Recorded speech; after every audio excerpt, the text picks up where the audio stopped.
So today I'm ranking childhood movies with S tier being the best and E tier being the worst. Now we have 36 movies to rank, all of which I have the corresponding DVDs, VHSs of. So the super quick backstory is that when I was visiting home last time, I came across all of the old movies that I grew up watching as a kid. I now have them all here right beside me. Now I'm 23, so if you're like around my age, you'd probably remember, like, this is what you would do as a kid. You would have your DVDs and your VHSs and you'd wear those things out. There's movies here that I've definitely seen like at least 10 times before, but in saying that, I haven't seen a lot of these in at least a decade. So I'm gonna be fishing the old memory banks for this tier list. And so yeah, let's get into it. So I'm going through these alphabetically, but the first movie just happens to be Batman Mask of the Phantasm. I think I can pretty safely say that this is the greatest animated Batman movie. I probably watched this when I was too young, which is part of the reason why I think it had such a big impact on me. It has hands down some of the best Mark Hamill Joker. The whole set piece at the end in the Futurama is like sort of etched into my brain. I haven't seen this in years. I really want to rewatch it. I'm just about to add it to my watch list. You could make the case that this is the second best Batman movie, like in general,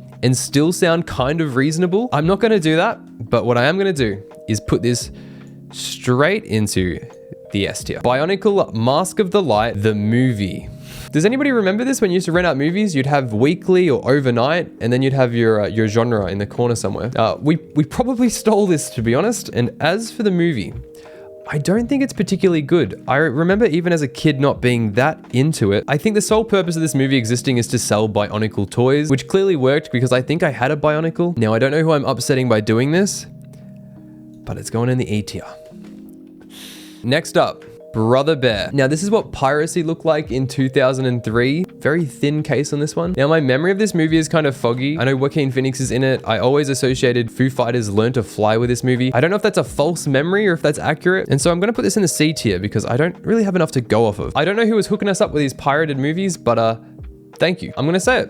I enjoy this movie. Now, I know that the general consensus is that it's bad and damn near ended Mike Myers' career, but I love this as a kid, and when I rewatch it now, like, I'm always having a good time with it. And the premise of this movie is absurd. The cat is like an interdimensional traveler with special powers. I mean, how can you not love that? This movie made me hate Alec Baldwin as a kid, and regardless of how you feel about it, one thing that I don't think you can deny is just how incredible the production design is in this movie, which I don't think people ever talk about. It's probably a C tier, but my heart says B tier. I feel like this is a hot take, but is it really? So when I went and found Cars, I didn't just find Cars. I found 2 cars. Now, for all the criticisms that people throw at Cars, the world doesn't make any sense, it's mainly there just to sell toys, the sequels are no good.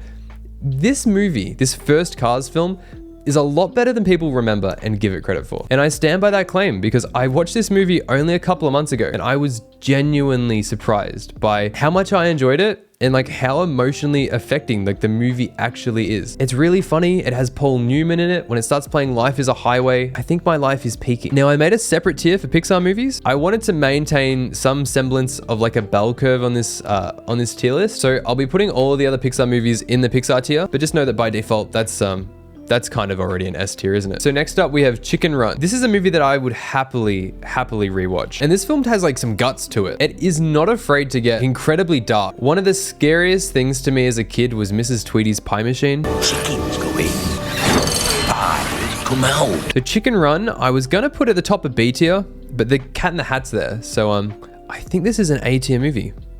Yeah, I think that's based. So this next movie is a weird one. It's called Drop Dead Fred. Now, this film is about a young woman whose imaginary friend, who's Fred there, comes back and visits her as an adult, and he just like causes chaos. I don't think that a lot of the jokes in this film have aged well. On the back there, you can see that Fred is trying to look up someone's skirt. I desperately want to rewatch it. I'm scared what I'm gonna find out. Regardless, I'm endlessly fascinated by this movie. So, I'm gonna put it in the D tier. It's the future editor version of myself here. I just wanted to drop in and say, I think I did Drop Dead Fred dirty. I think it's better than D tier. Anyways, back to the video. So next up, we have Finding Nemo. I mean, what can I really add to this conversation? I adore this movie. I think my sort of hot take is that if we're ranking Pixar movies, in many ways to me, this is the quintessential Pixar movie. It's epic, it's funny, it's moving, the stakes are incredibly high. It's almost better to watch now as an adult than it was as a kid. I love Nemo. This is awesome. It's gone to the top of Pixar tier. Next movie, Happy Feet. According to the DVD, this won the Academy Award in 2006 for Best Animated Feature. What else was there that year? So the other 2 films that this was up against in 2006 was Cars and Monster House. Both of those movies are better than this, and I think most people would agree with me. It's a movie about singing and dancing penguins. It's animated in like this photorealistic style, which I think was pretty groundbreaking for the time, but looking back at it now, it's kind of like why? I don't really have any desire to rewatch this. Happy Feet is going down in the E tier. I'm sorry. Next up, we have Home on the Range. I don't know how many people remember this because it's kind of like a Disney film that went under the radar. This is a traditionally animated movie that had a budget of $100 million. Yeah, they just don't make movies like this anymore. The story is about these 3 cows who try to save their farm from getting sold. Now, I definitely didn't watch this nearly as much as some of the other films here. And so I think in many ways, this is sort of the definition of a solid C tier movie. And I would happily rewatch this one. Garfield 1 and Garfield 2. To me, they're kind of a blur, so I'm just gonna sort of group them together. Now, I don't think that they are the best movies, to be honest. But here's the thing, this second one, I watched this a lot. So the second one is set in England, and it's about Garfield's doppelganger cat who inherits this estate of a very wealthy woman, but Billy Connolly wants it, so he tries to knock off the cat. Billy Connolly.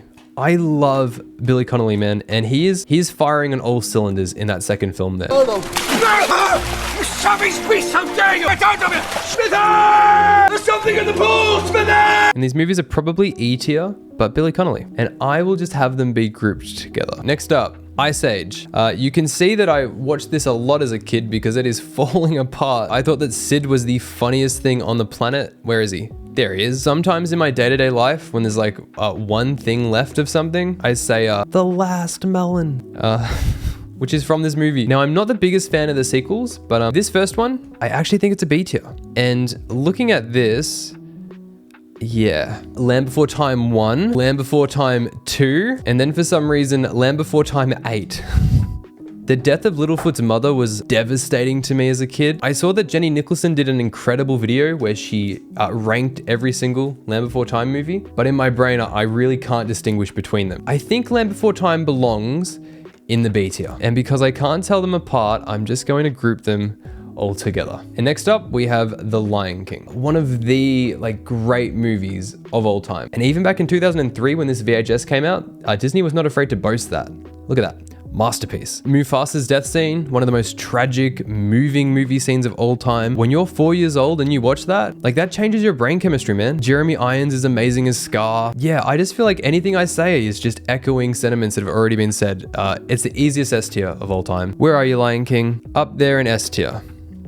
Beautiful. But wait, there's more, because I also have the direct to VHS sequel, Simba's Pride. Now, I don't remember a great deal about this one, except for the fact that when this was on, I always knew that I wanted to be watching the other one instead. I think this is, yeah, just above Brother Bear. If someone has seen this more recently, please let me know if it's any good. Madagascar. The sequels I'm not so keen on, but this one I think is damn near perfect. There are countless iconic moments in this movie that I often think about. You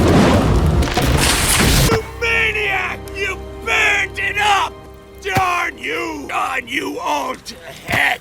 Can we go to the fun side now? I think top of A tier. I think I'm a bit more keen on this movie than most people are, to be honest. Yeah, what can I say? I like Madagascar, man. Hoodwinked. Now, how do you describe this film to someone who hasn't seen it before? Firstly, it's the most insane adaptation of Little Red Riding Hood, just ever. The thing that I really like about this movie, and I think the reason why I watched it so much, is because it assumes that kids are inherently smart. The plot in this is quite dense. It's an anthology, there's a ton of characters, storytelling is non-linear. You see the same scenes multiple times, but from different perspectives. There's cutaways, there's dream sequences, there's a twist ending. As a kid, I had so much fun rewatching this and connecting dots and figuring out how things worked. And I do wonder how responsible this movie is for sort of shaping my taste in movies as a teenager. It's also just absurdly funny.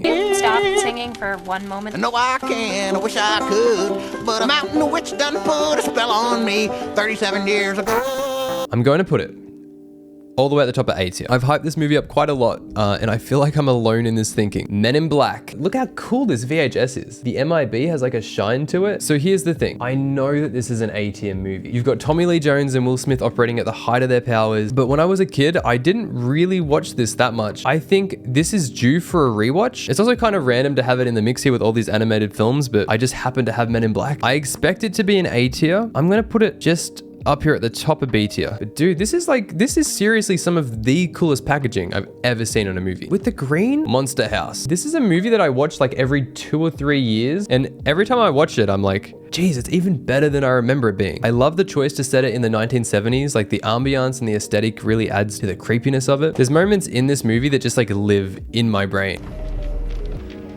Awesome guy. Or when they send the vacuum cleaner dummy up to the house. Another one I think about is when they go to visit Skull and he's setting a high score on the arcade machine, just like completely in the flow state, but talking at the same time. I mean, that's just something that I aspire to. When they find Constance's body in the basement and then we get the whole flashback sequence, like that's genuinely eerie stuff. And then the final showdown with the house, that big set piece, it's just lights out, honestly. And so Monster House is going into the A tier. But the question is how far up? Over Chicken Run? Yes. Over Madagascar. I put Hoodwinked up quite high. I'm gonna leave it like that for now, but that's subject to change. Does anybody else remember The Neverending Story? I think this is another one of those DVDs that my mum like wanted me to get into because she like grew up with these movies from the 80s. Thank you, mum. It worked.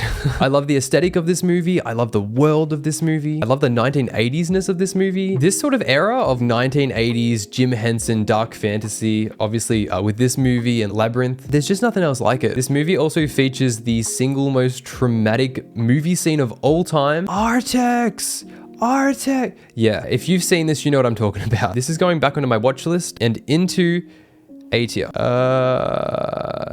Ahead of Chicken Run. So this next movie is one that I'm not sure like many other people are familiar with. Racing Stripes. So this one is about a zebra who gets left behind from his traveling circus and then he gets picked up by horse trainers and he becomes a racing horse. Now this movie is doing something that I don't really love, which is when they anthropomorphize real animals in movies. So let's rank it E tier. This is one I haven't seen in a long time, but this brings back a lot of memories. Robots, anybody? On the inside of the DVD case, there was this thing. And then on the back, check this out. It's an old school KFC and a coupon that expires on the 17th of November 2005. This is a movie that has largely been like lost from the public consciousness, I think. And a part of the reason for that is just that they never made any sequels to this movie, despite the fact that it was financially very successful. And that's due to the fact that Blue Sky, who made this movie, were just caught up making Ice Age. Big Weld, remember Big Weld? I very vividly remember the scene where he goes to find Big Weld and he's got the dominoes. I know I had the video game for this on the Xbox. This is one that I'm incredibly nostalgic for.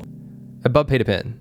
Yeah, top of B tier. We have another classic, the very first live action Scooby-Doo. Gabby Bell did a great video on this recently, which made me realize, like, as flawed as this film is, it holds a very special place in my heart. It also gave us Matthew Lillard as Shaggy, one of the great gifts. My heart says S tier. More realistically, it's probably a C tier. The next day. So this is my mouse. It has 2 buttons here. I pressed one of those and it deleted the tier list. I think I've got everything back to how it was. Monsters, Inc. This is probably my most rewatched Pixar movie of all time. I did have the VHS. I don't know where it went. It's going right up there in the Pixar tier, more than The Incredibles. I feel about it sort of the same way that I feel about Nemo. Yeah, Toy Story. Maybe this sounds a bit intense, but is this not one of the most important movies of the last 40 years?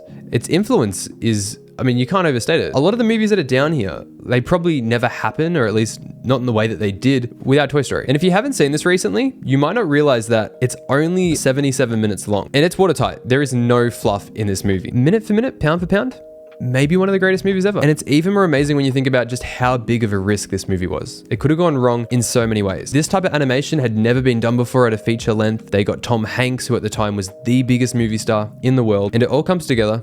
It all works. And after giving it all this praise, I actually think Toy Story belongs up here and above Finding Nemo. Toy Story 2, one of the best sequels of all time. I don't know where I would rank it here, actually. I like it as much as I like Monsters, Inc. So I'm just gonna put it here. But yeah, they're all very close. Does anybody else know about this movie except for me? The Water Horse. This is definitely a movie that I had a phase with. I don't quite know why. It's about this boy that finds this egg on the Loch Ness, and then it hatches and it becomes baby Loch Ness Monster.